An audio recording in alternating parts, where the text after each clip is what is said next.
All right, hi everybody, this is Justin Jones from VMware Professional Services. Going to do a little demo of a utility I wrote called NetSecDrOps, short for Network Security Drops, which is essentially just a little WinForms app that can connect to an NSX Manager over the REST API and download your firewall, security group, and security policy configuration. So the way this thing works is first you have to put in your NSX Manager, a username that has access to the API, and a password.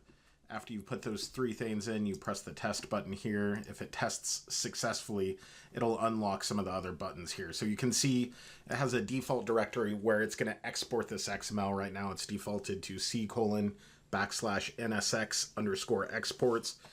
You can see that directory doesn't exist here. If you had multiple different environments, you could put a prefix here and put a default prefix of rainpool-co-fw.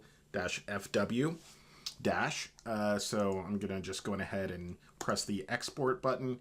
You can see it goes through and does the exports. And if I come back over to the C drive here, there's an NSX exports folder, and those three files are there.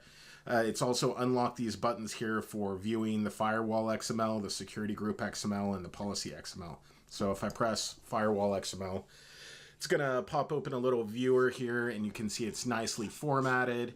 It's got all the things that my NSX Manager had for that individual file.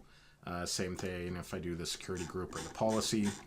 And then also, if we open one of these XML files up actually in a text editor like Atom, they've all been formatted nicely, because when it comes straight out of the API, it's kind of like all a single line. So it's actually been formatted so the text file itself has all the indentations that are XML compliant, so that when you open it up in a viewer, or if you upload it to source control, you can diff these things relatively easier.